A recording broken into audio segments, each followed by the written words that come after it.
Welcome to the Ignite podcast, where we share thought-provoking dialogue, actionable insights in the dynamic world of startups, venture capital, technology, and beyond being society mostly. Today, I'm honored to have Richard Frankel on the pod. Richard, thanks for coming. We would love to get an intro from you about who you are and where you're coming from, and we can dive in. Great. I'm Richard Frankel, and I have a long background in tech. Mostly, I've worked in the world of advertising, media, and technologies, but I don't really think of myself as an ad guy.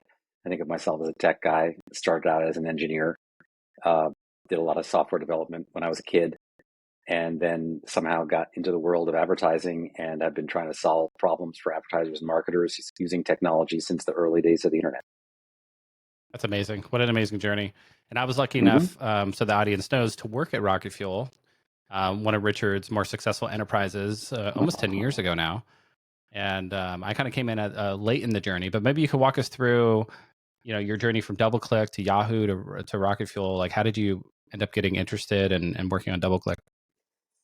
I got recruited by a friend in 1995, early days of the internet.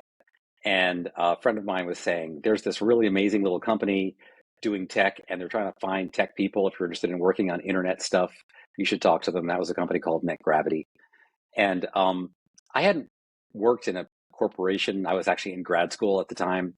And I interviewed with NetGravity. There's maybe 10 employees. NetGravity was the first commercial ad serving software company in the internet, in the US at least, but I think globally. And I just saw it as a Wow, great so they were the opportunity. first ad tech company. NetGravity was the first big one that actually The first would serve ad ads server. on websites around the world. That's right. Ad I, I, server. I vaguely recall. They're definitely before my day because I was probably in college at the time. But Yeah. yeah. 1990. And it was super old school. It was like, anyway, so they recruited me, and I was like, this is my chance to work on internet stuff, and it's really fun. And I quit grad school. I was at UC Berkeley. Oh, And I didn't know you were at grad school at and Berkeley. I went to yeah, grad school at Berkeley as well. Yeah. yeah, yeah. Another connection. I only did like 2/3 of 1 year, and then I quit and joined NetGravity. But that was great, amazing learning What was opportunity it? for me. What was the grad degree in? That was in Roman archaeology. Oh, wow. Okay. So very Not what I random. expected to hear. I was like expecting, oh, yeah, Uh-huh. it's electrical engineering or it's like computer science. Uh-huh. Uh-huh. Yeah. Yeah, I Roman. was Oh, you've already gone ahead to things people don't really know about me. yeah. But That's yeah, anyway, interesting though. I so was a history mhm, major as well. mhm, And because I had such a couple of really amazing history teachers in high school and ended up being like social sciences student of the class. And I got a full ride to a history focused school, liberal arts mhm, college called Western in mhm. Washington State. And I got up to the 300 and 400 level history stuff, and it got really boring really fast. I was reading letters between people from the 1720s.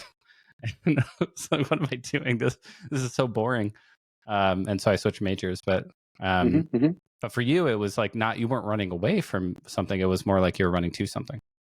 No, I studied mechanical engineering at Princeton and worked as a mechanical engineer right after college for NASA, working on space shuttle flight simulators and stuff like that.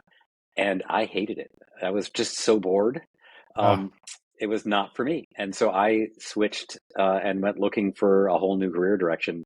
But that technology background put me in good stead to basically support myself when I was in college and in grad school, to support myself when I was in grad school with software yeah, development work. that's amazing. And We so we we yeah. have that in common Hmm. too. Hmm. When Hmm. I graduated, I eventually got my finance degree from University of Washington, and then I went and worked at Boeing, and I was bored to tears working on the Hmm. Hmm. AWACS overhead rate Hmm. Hmm. management Hmm. as an intern. And I would turn in work. I'd get it done in like 2 hours. And the guy who'd been there 20 years and just milking the government for all the cost plus money they can get. Hmm.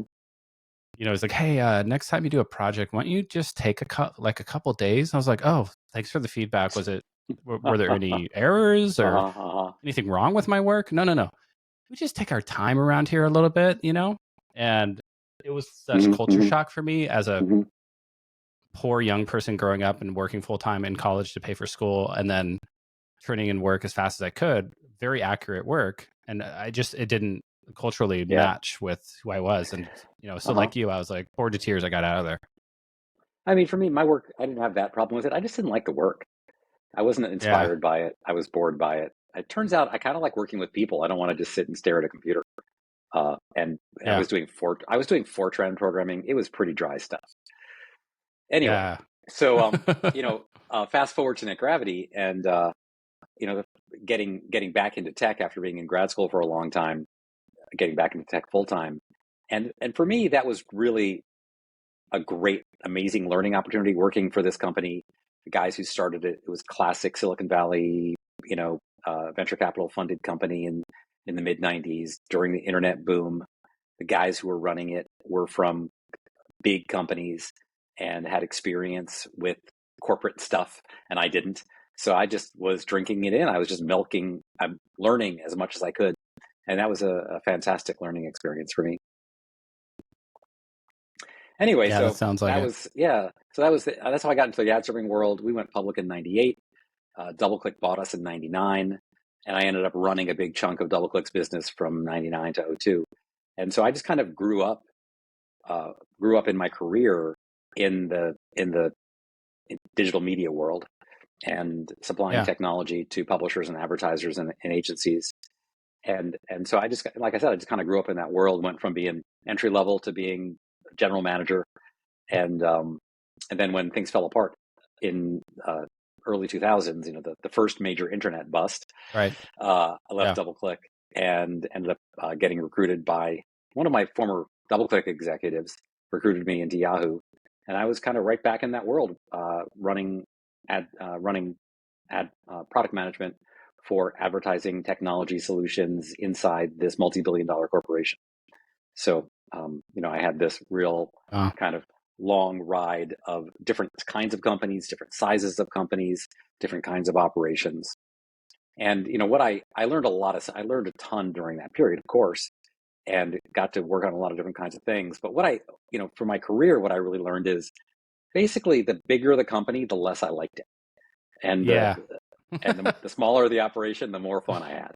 And so, Yeah, I could echo that sentiment as yeah, well. Yeah, yeah, and so that's why there's a lot of reasons why we can talk more about the train from Yahoo to starting Rocket Fuel. But yeah. there's a lot of reasons why I went there, but really, Yahoo got real big and real political and not that much fun. Well, what year did you go to Yahoo? I started there in What 2002, year was that?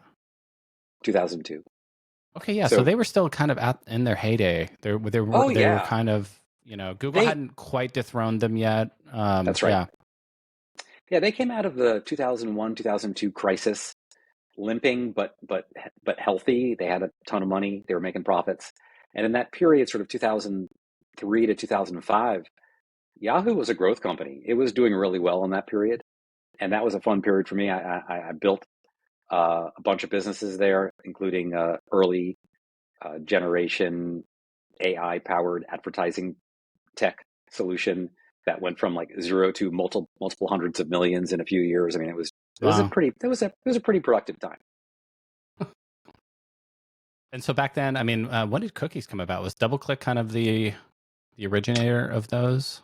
The cookies were happening really early in the internet. I mean, Yeah, that was um, an invention that came about in the mid '90s. So the cookies were happening really, really early, and it's kind of classic law of unintended consequences kind of stuff. Because when cookies were first invented, it was meant to just be a simple way to carry a little bit of information about activity on a browser. yeah.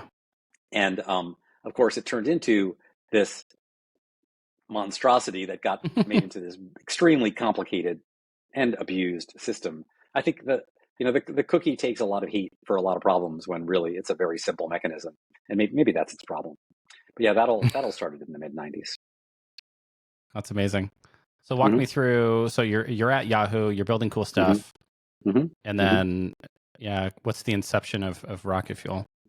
Well, the guys that I worked with at Yahoo on this AI powered ad platform uh, we got along really well. I was kind of the business lead, and then I had these technology guys I worked with, um, George John and Abhinav Gupta, and that was a great team. We built a really good business at Yahoo, and during 2007, things kind of stopped working very well for a bunch of reasons, and it's kind of the ancient history for me now, but it became a lot less fun during Yeah. 2007, and we started talking about like What maybe we happened at should. Yahoo? Was it just like it stopped growing as much, or it just became bureaucratic and Um, political and big and bloated, or it's bureaucratic and political in ridiculous ways.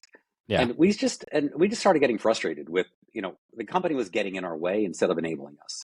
yeah. And You're so like, we hey, we just can go started build talking. this. Customers Yeah, want it. We'll go generate hundreds of millions of exactly. revenue doing it. Exactly. And everybody's like wants to posture and get in a meeting and kind of get a bunch of execs and highest paid person opinion in the room. And I experienced this at Exactly. Microsoft over and over again. It's just like Yeah, getting bludgeoned over the exactly. head with politics. Yeah, No offense, exactly. And Microsoft, I also, love you.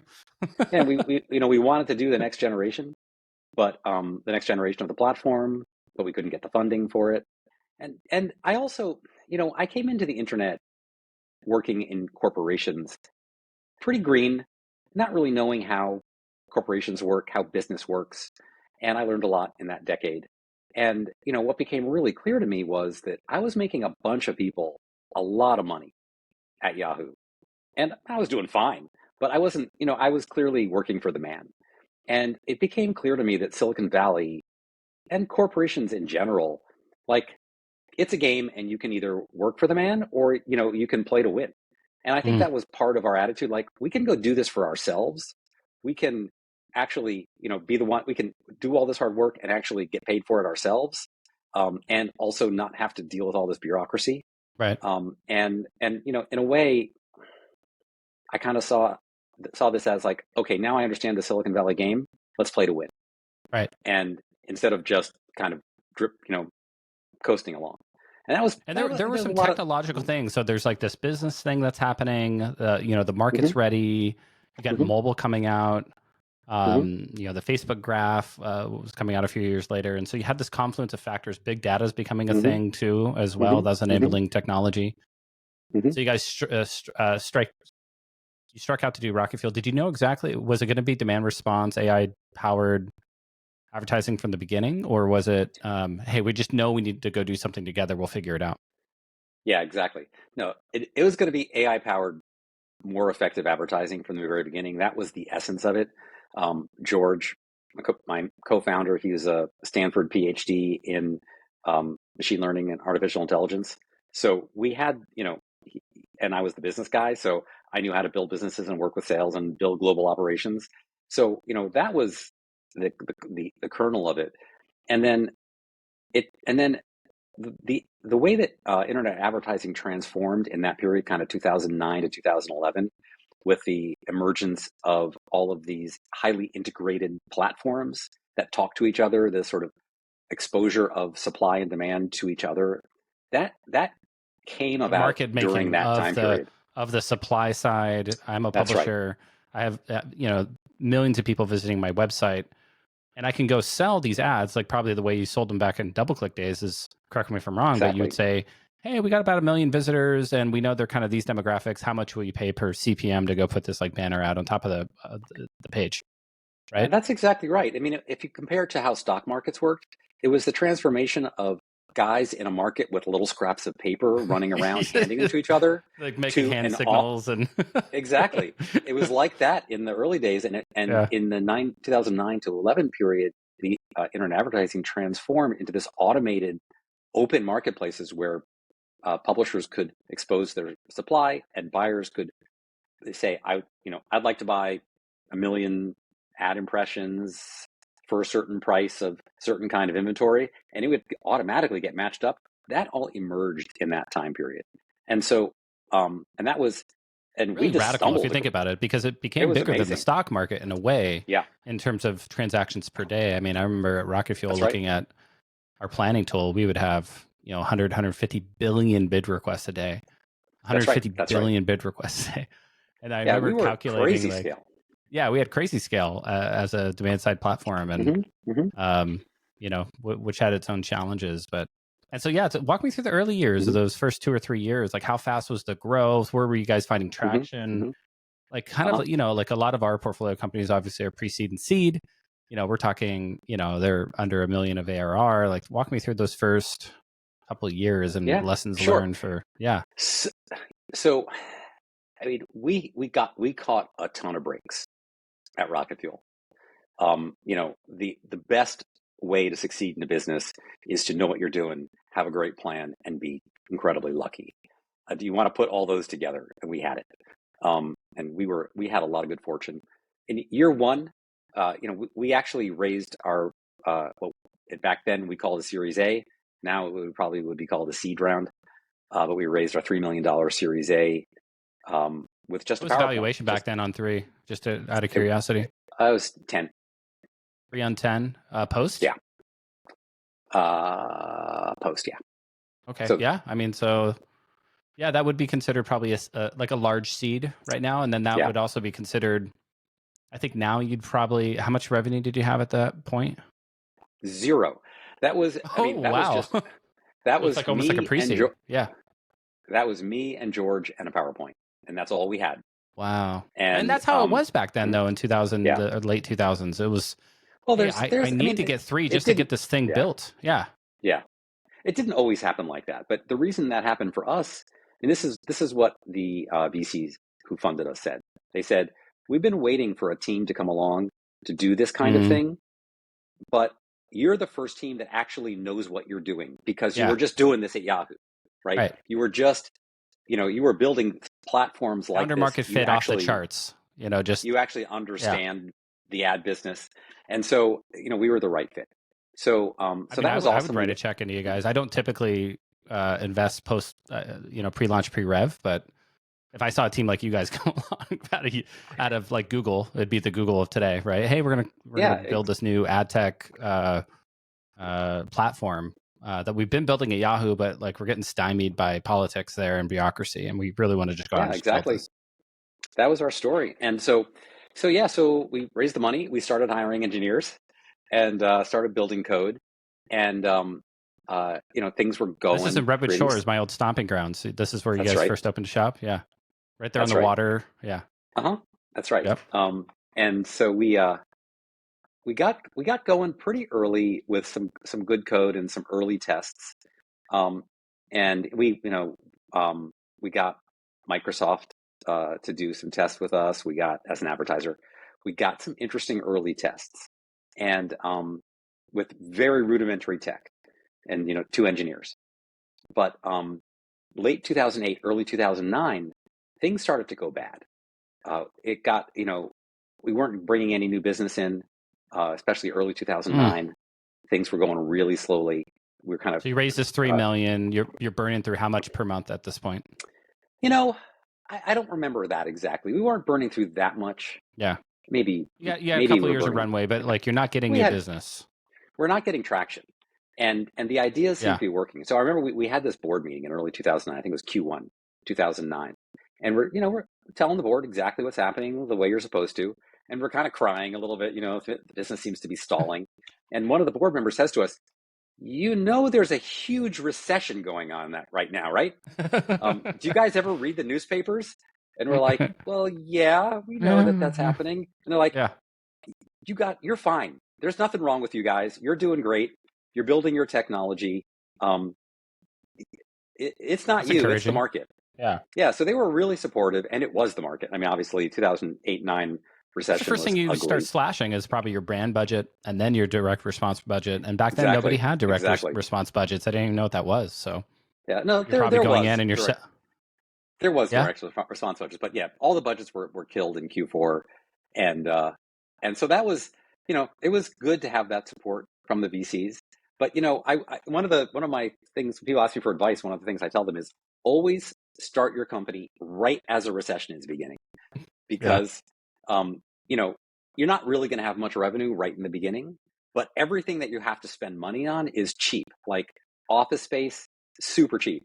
We actually furniture. We had people tell us, if you will pick up the furniture, you can have anything you want in our warehouse for free, as long as you Wow. take it away. Wow.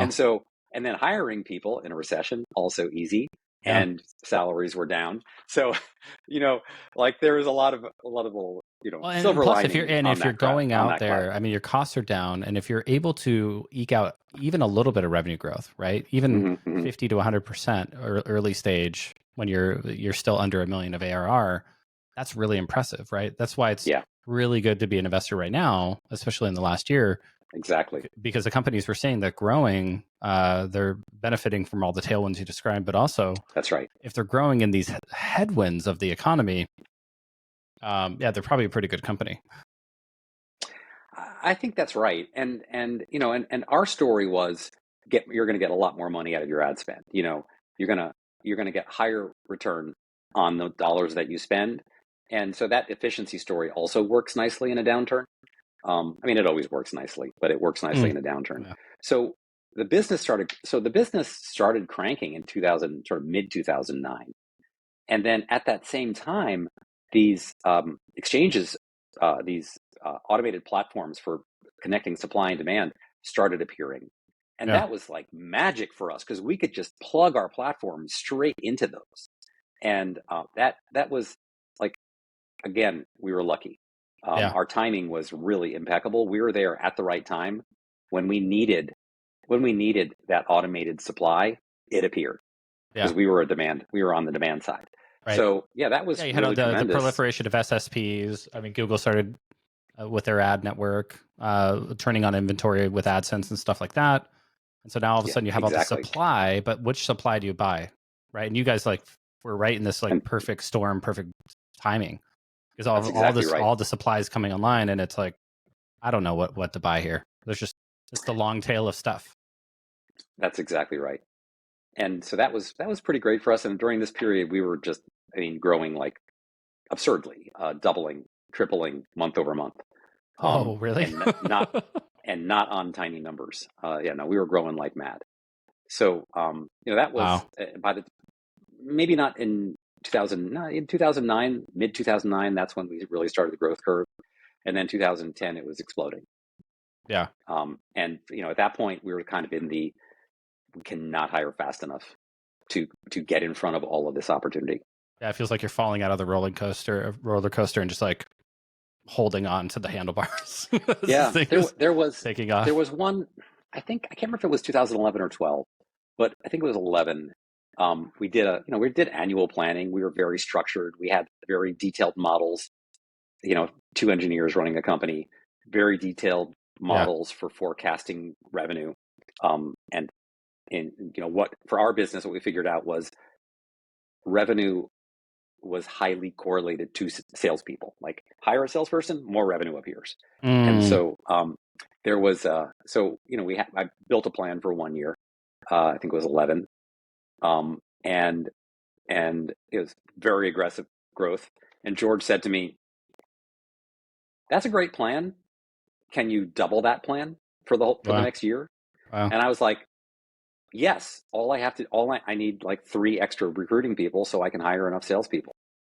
And here's how that would work." And then we went and talked to the VCs and we got the funding and we did it. So that was pretty exciting. That's a cool plan where you're doubling. Can you double that? And it was a growth machine. So putting my investor cap on, Mm-hmm. I mean, if I look back and I kind of try to take away the lessons learned from a VC perspective, it's like, okay, amazing founding team, understands the problem space, trying to build it at a leading company, stymied. Mm-hmm. Now they want to go build it out there. Then there's this time. So that's the team and founder aspect. And then there's this timing aspect to it too. Yeah. Which is, why is it the right time? And it was like the perfect time for it in hindsight. Mm-hmm. But how would you have known that as a seed stage investor in 2008? I don't think you could have.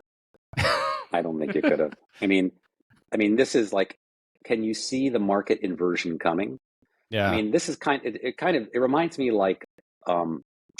a bit of what happened when ChatGPT came out when those generative AI platforms started appearing last summer. Right. I mean, 2 summers ago now. Like there was this moment when those first appeared, and it was obvious to me, like this is an inversion. Yeah, something this changed. Is a market. Yeah. This is a market shift. Platform shift. And Yeah. and it's going to be really significant, and it's not too late, right? It's too late to beat ChatGPT, but it's not too late to catch all the downstream ripples from that. Um, and like there was this moment when I was like, damn, this is coming. I can see it very clearly. Not that didn't really.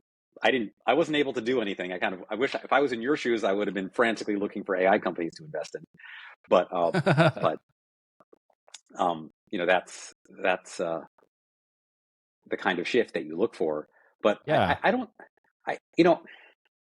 I think aside from looking for those kinds of shifts, I do think that you don't actually have to be that clever, because the story of technology, Yeah. the story of the last, call it 30, 40 years, is the story of continuous transformation. There Yeah. are, whatever is hot right now, whatever technologies are amazing right now, whatever companies are, living off of whatever new technologies are driving a lot of creation of value for people and for companies, in 5 years is going to be different. And in 10 years, all the companies of right now, they better be highly adaptable, because if not, they're going to be out of business.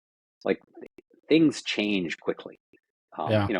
Occasionally you have the Apples and the Googles of the world who become so big that they create their own flywheels and Right. become, entrenched for more than one or two cycles. They're not going to be entrenched for 50 cycles. They're not going to be entrenched for 100 years. But No, we know that. We know that from the history of business and technology. That's that right. That's right. I And mean, so, I think the best yeah, example of someone of a company that's been able to, somewhat stay up with the times is Microsoft. It's really amazing. 40 years later, they're yeah, still a multi-trillion-dollar company, still innovating, still bundling products into their enterprise E3 and E5 licenses, and just kicking ass. Frankly, it's yeah, really yeah. I incredible to think, do after. Yeah, yeah. I mean, in 1983, that's 40 years ago, Microsoft wasn't dominant. They were on the edge. They were on the hmm edge. But right. 35 years ago, they had turned that corner, right? And so, how many Fortune 50 companies from 35 years ago are still around? I mean, I bet not many. It's Well, that and that the tenure is getting shorter as well. The Fortune that's right. 500 tenure, 100 years ago or 50 years ago was, I think, double or triple what it is today. I mean, it's gotten down to Yeah. single digit years. Like, you're lucky I to think be on there for more than a decade. so. Yeah, I think That's the pretty challenge for incredible. investors. Yeah, it is amazing. It is Yeah. amazing. I think people haven't fully absorbed this cycle of transformation. Yeah. When companies are at the end of their cycle, everyone's like, oh, it's too bad that company is failing. And what I'm thinking is, yeah, that's just normal. That's the normal cycle. And I think that the big challenge for investors is, especially for early stage investors, is not to guess when the next cycle of change is coming. You don't have to guess, it's coming. The challenge is, understanding for real, is company X that I'm looking at Yeah. legit? Is their technology actually something powerful and interesting? And I work with little companies in my current business, and I'm asking myself that question. Like a thin veil of toilet paper Yeah. Yeah. Yeah. wrapped It's around hard, not right? much. I looked up the stats on this as I kind of do research on my thesis and how I invest. And I invest in the early stages, pre-seed and seed. And if you could go out and buy the Russell 8000 seed index, you get like a 40% IRR. So if you're just a monkey throwing darts at a tech crunch and you just go pre-seed, seed, and you just and you do that day in, day out, you'll get a pretty good return. The trouble is, not everybody can go invest in 8,000 companies. That's ridiculous, right? Maybe some Right, big right. endowment like the Yale endowment has exposure to Mm-hmm. all of early stages of asset class Or Sequoia. across, or Sequoia or A16Z. I mean, these guys are kind of Yeah, hitting the yeah. index with multi-billion-dollar funds, right? And so, so that's the strategy I follow. It's like, okay, it's a dollar cost averaging approach. Any reasonably any reasonable company that comes along that looks like it has a decent chance of becoming $1 billion company, you have to place that bet, right? Yeah, And I I think think that's right. that's the philosophy. Yeah, because things are so asymmetrical, right? You could lose 1x, but you can get 100x or 1000x, or you hit Mm-hmm. the next Google and it goes 400,000x, and you put 25K into it, and it turns into $10 billion, which is just so freaking asymmetrical. It's ridiculous. Yeah. It makes it exciting, but yeah, I think you're right. Like these things cycle and take, 10 to 20 years to play out. I mean, the internet, we didn't really feel the internet, I feel like, until it was really came online in the 80s. We started feeling it in the late 90s, but I think it was fully integrated into our society probably 25 years later, probably in the 2010s is when it really was like, okay, yeah, I'm going to order my groceries there, and I'm, it's not Webvan. Yeah, that's right. I think especially broadly in the society. I mean, for nerds like us, it was pretty heavily integrated into my life by the late 90s. Like if I met someone who didn't have email, I thought that was weird. But of course you should have email. Yeah, exactly. It's like in the mid 90s. You don't have email? Like what? Exactly. You want me to like put it in the mailbox? Like I don't understand what is going on here. And so you guys are in hyperscale growth mode, rocket fuel, hiring hand over fist. Like anybody, just get them in the door. They got a pulse. Not so much, right? I mean, you're trying to hire the best people, but and then you kind of hit this limit to growth, right? Talk me through so it asymptotes, right? Just like anything else, eventually in any system. What are the lessons learned from kind of the later stages? Kind of as you approach the IPO, you go through IPO. My understanding of the history of rocket fuel, and I came in kind of around the IPO, is we were very adversarial with our agencies, right?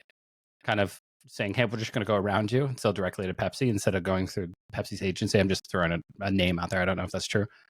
And then when we went public, as I recall, all of a sudden the agencies are looking at our 70% margins, so we're buying, for say $1 and selling for $4 or $5, the same inventory. And they're like, whoa, you're charging us $5 for dollar inventory, remnant inventory. What's going on here? Walk me through that. What happened? Like, what are the lessons learned going through IPO? Should you have gone public? Did you go public too early? All that stuff. For sure. I actually don't think that that's a really good question. It's really interesting to think about this period, and the lessons learned from it are pretty stark for me since I was, making those mistakes personally.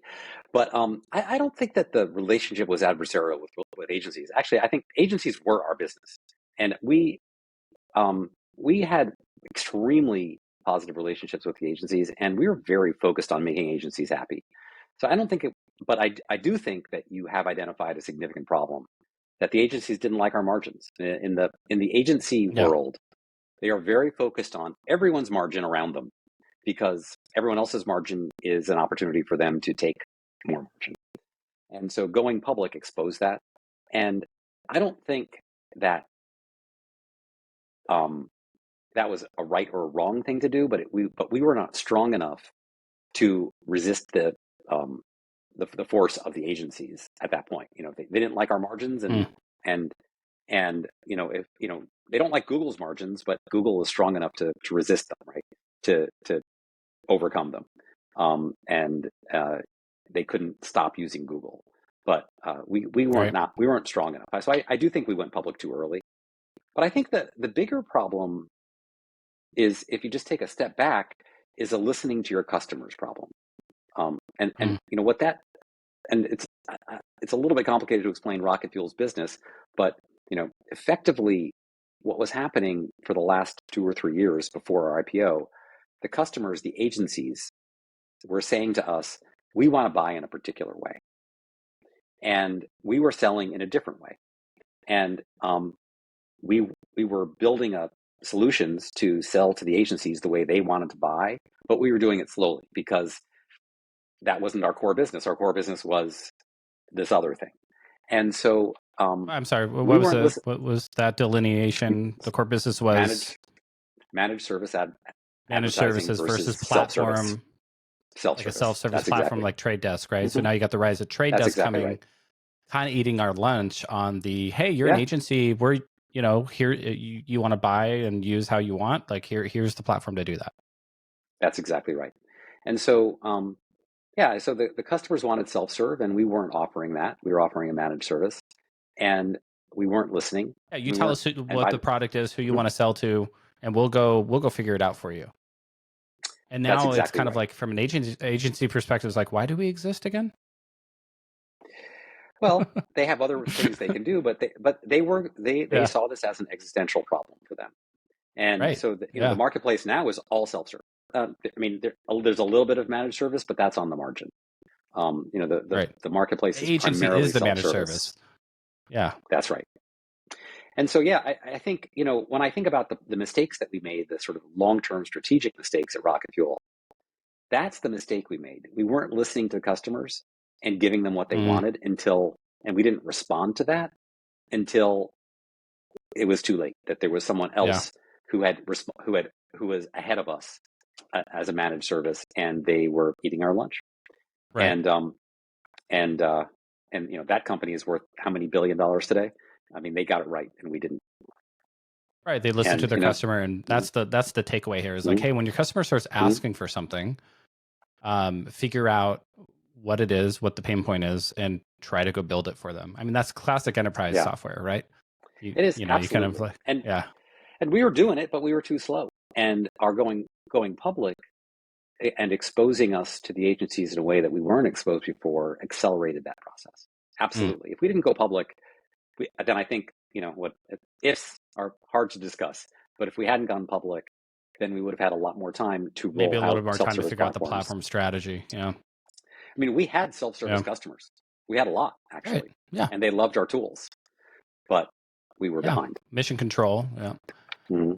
Which I worked on, and then Mhm. Orion, Project Orion, which was like kind of That's right. let's like rebuild the whole thing, and it's like the death knell to any SaaS company ever is like, oh yeah, we're gonna replat everything, and Yeah. I've seen this over and over and over again, like just torpedo companies. No, no, no, no. And there's this famous story in the Everything Store where the VP of Eng, the head of Eng at Amazon in the late 90s, like, yeah, we got to replat, Jeff. We got to replat this. And Jeff's like, no, we're not going to replat. He goes, we have to. We're buckling. We're just bursting at the seams here. And Jeff fired him, hired somebody else. Said, hey, we're not replatting. Figure it out.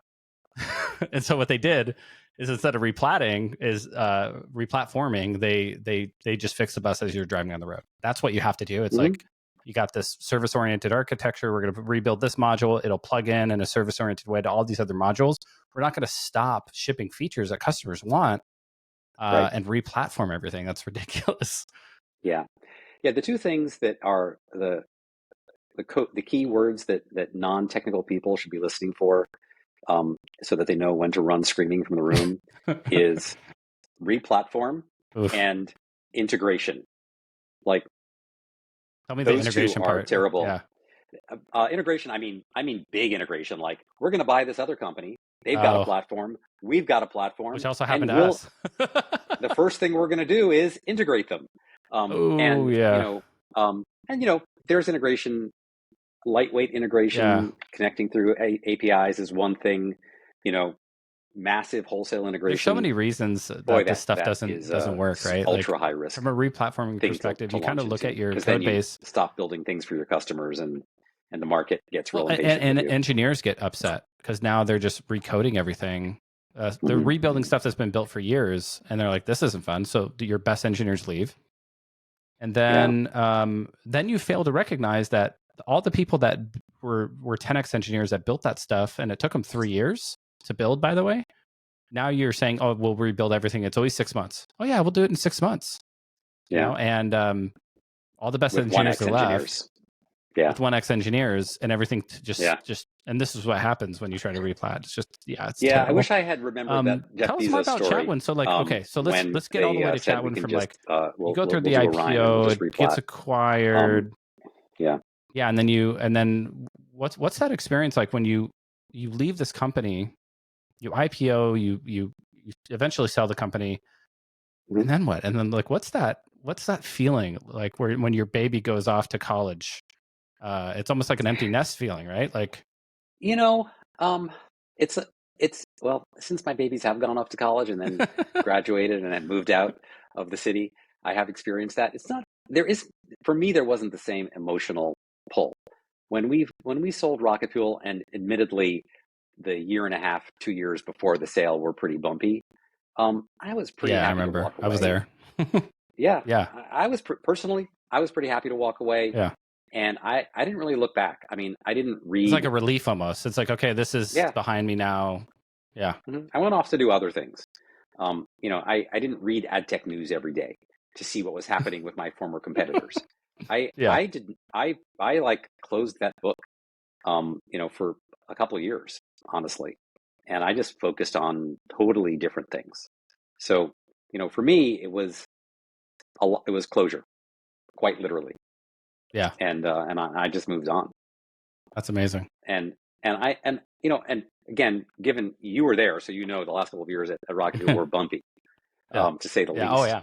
It was It good to was funny walk because away I was from it getting my because MBA part time at Berkeley at Rocket Fuel was like literally failing, and everything was on fire, and all the best people were mhm, leaving, and we're trying to sell the mhm. company. Our stock prices in the shitter, and just like left and right. And meanwhile, I'm taking this turnarounds class, and I'm like, oh, okay, yeah, Oh, damn, this that's hard. M&A That's turnarounds really class. hard. Yeah, it was really. Uh-huh. Uh-huh. I probably learned more than being at a high. Like because I kind of came in right at the end of the growth. Right, we kind of kept Mhm. growing a little bit after I joined for about a year, and then it was just like, oof. Yeah, we doubled So in I the learned a first year lot after of. IPO, Yeah, I was but there. then it went. Yeah, Then it it was was still rough. growing, and yeah, Uh, and then it was rough. Still rough. Then it Yeah. was. That turnaround class. It's too bad that the people who bought Rocket Fuel hadn't taken that because 18 months, 18 months after they bought the company, it was bankrupt. I mean, the thing that they Yeah. put three or four companies together, and that thing Yeah. that they put together literally was Integration. bankrupt Yeah. after 18 months. Yeah, I heard exactly. that the assets got sold off to Amazon. Is that true? Some of the technological assets? Uh, some did, yeah. Yeah. Amazon owns some of the assets, and then there's two or three companies that own different chunks of it. That's really interesting. Yeah. Yeah, it's crazy. That's what I like to Yeah, say. I I'm was like, yeah, some of the stuff I worked on uh, is now to Amazon, powering their $10 uh, billion ad business. I was technically I was not an employee of Amazon's. I was on their health plan for a year and a half because Oh, wow. of how because of how my health plans were covered after I left Rocket Fuel. I kept on getting handed from one acquirer to the next acquirer. Oh, that's So interesting. that's kind of weird. Yeah. That's kind of weird. So walk me through the story from, Anyway. okay, I am so relieved to walk away from this finally after Hmm. this like 10-year stint of Hmm. craziness. Hmm. Uh, and then walk me through how you got to Chatwin and what is Chatwin and what you guys are doing and how you came up with Yeah, this sure. this new company. Yeah, I did a bunch of things after Rocket Fuel. Mostly I was working with little companies. I had this idea that I would apply my startup scale up experience to operations that were doing not advertising tech, but solving problems to make the world better. Um, Nonprofits or companies working in like environmental building technology for environmental things or for political in the political world, and that was pretty fun. I did that for a while, and then COVID hit, and basically I couldn't do anything. Everything shut down. I couldn't go Everybody says anywhere. it like that too. COVID hit. Uh-huh. Uh-huh. Um, I It hear was that it phrase a was. lot. COVID hit. I mean, it was noticeable for me. It came Like, out of nowhere too. It's just like all of a sudden, I guess we're yeah, like sheltering in place, and yeah, in the COVID in the hit 2 years where COVID, I was traveling a ton around the world. I was working with a lot of little companies. I was right before doing a COVID. lot of. Yeah, and Yeah, then zero. Like everything is stopped, yeah. and also, companies got real tight. Investment got really tight. Everyone was worried about what was going to happen next, and I got pretty bored. Um, and so during that time, Enrico Quaroni, who ran Southern Europe for me at Rocket Fuel, he ran Oh yeah, Italy and then I Spain and remember. Yeah. France, build those businesses up from zero to tens of millions. Great business, a great business and sales leader. He and I had become friends, and he had started this little business kind of nights and weekends, and was asking me for advice, and we were talking about it. And it must have been um, in 2020, early in 21. He said to me, what are you doing, Rich? Do you want to help me with this business? And he was still doing it nights and weekends. So I kind of Yeah, said, all right, I'll join up. So yeah.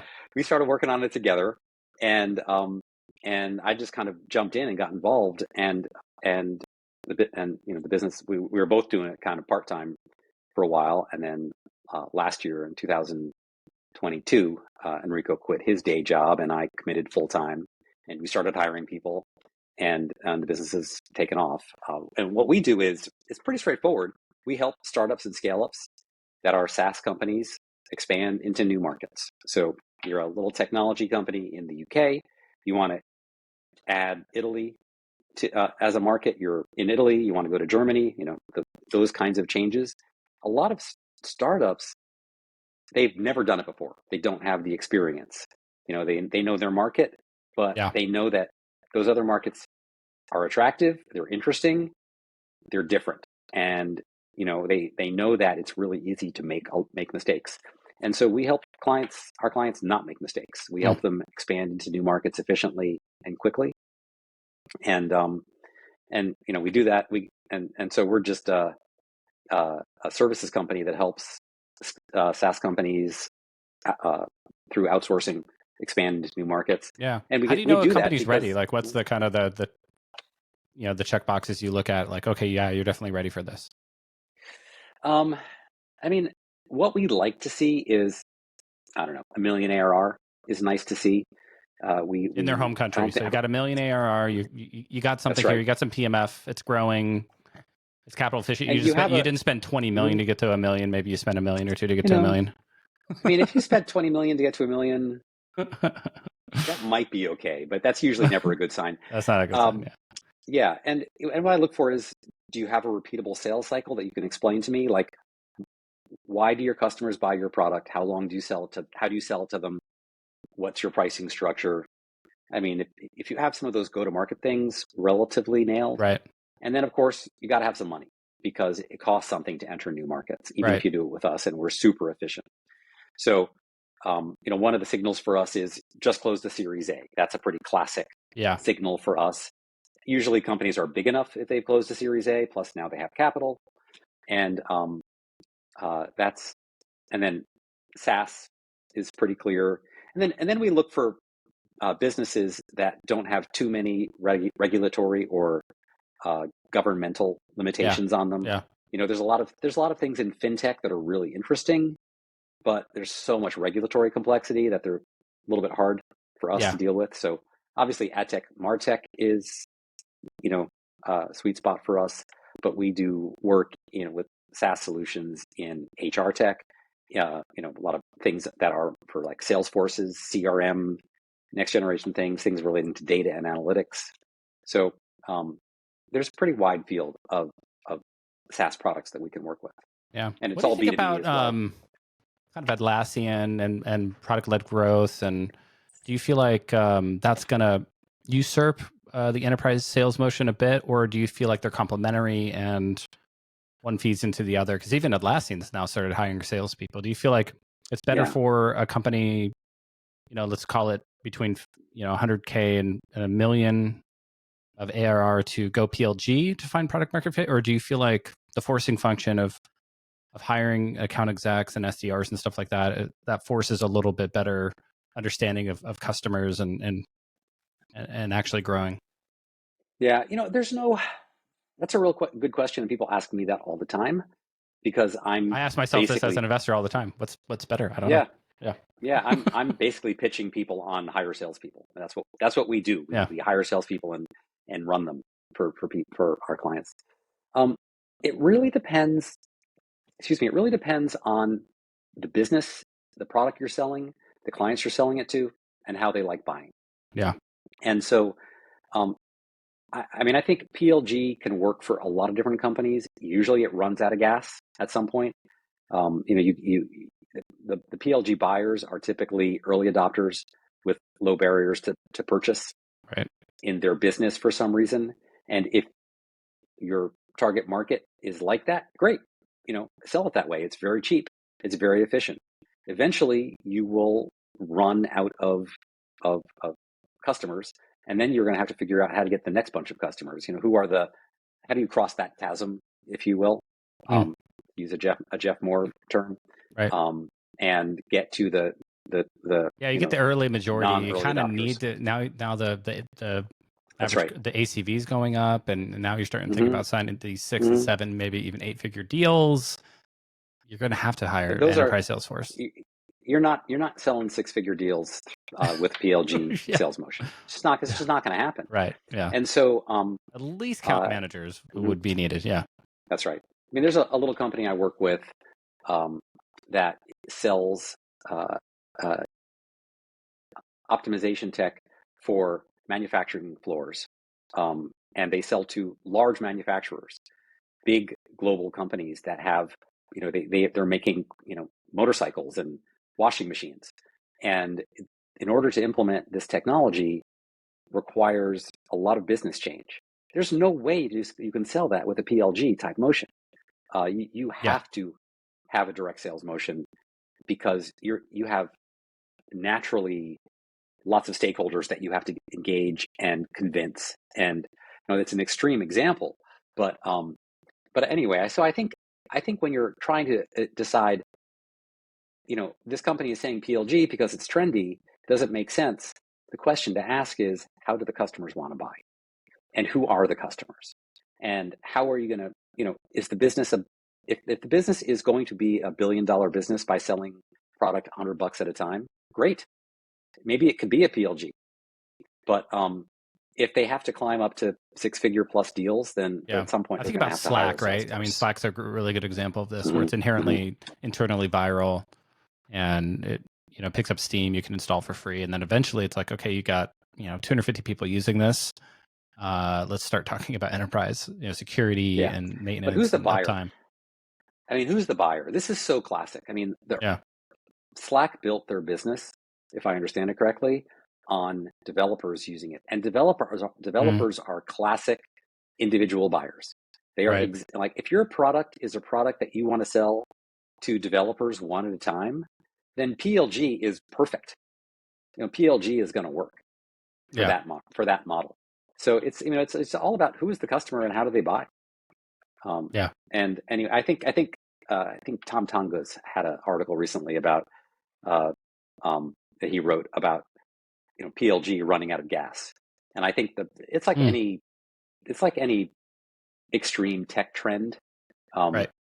People get excited about it, and then next thing you There's a know, time, everyone is place, saying market that, for it, but it's not yeah, the end all be all. Yeah. doesn't I solve like that. doesn't solve every problem. Doesn't Right. solve It's every not a problem panacea. for sure, for sure. Let's do a Mhm. quick rapid fire. We have a few Okay, minutes left. What's the most sure. impactful book that you read that impacted your career or life?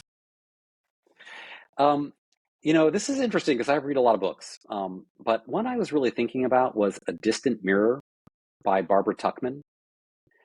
This is a book. It's a book about history. It's a book about the 14th century Mm, and how political change and plagues. That was the period of the Black Plague. How did political change and plagues change how people interacted and how social structures I interacted? love that. Now, that's a crazy one for a guy who's talking about tech. But I love that that. book really Yeah. changed my life for a couple of reasons.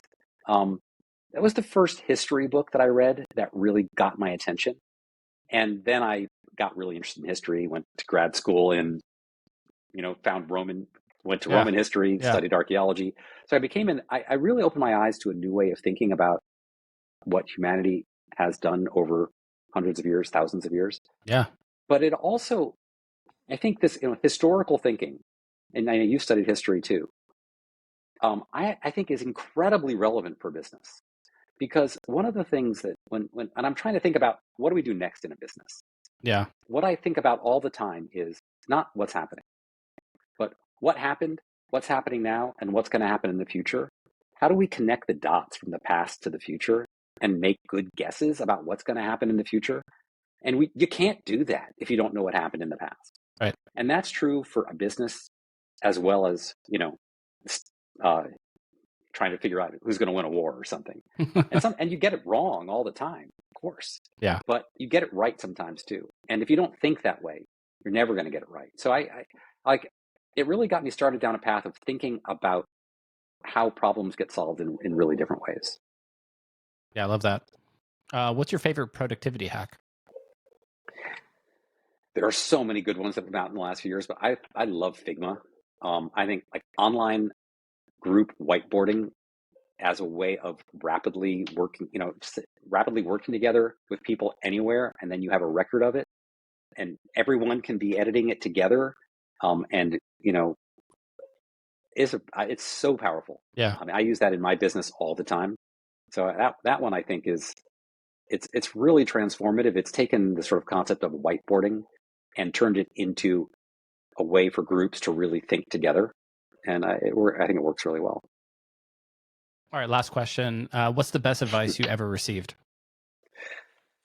So a lot of good advice, but my boss back at DoubleClick days was a guy named Dave Rosenblatt, who later he sold DoubleClick to Google, so he did well.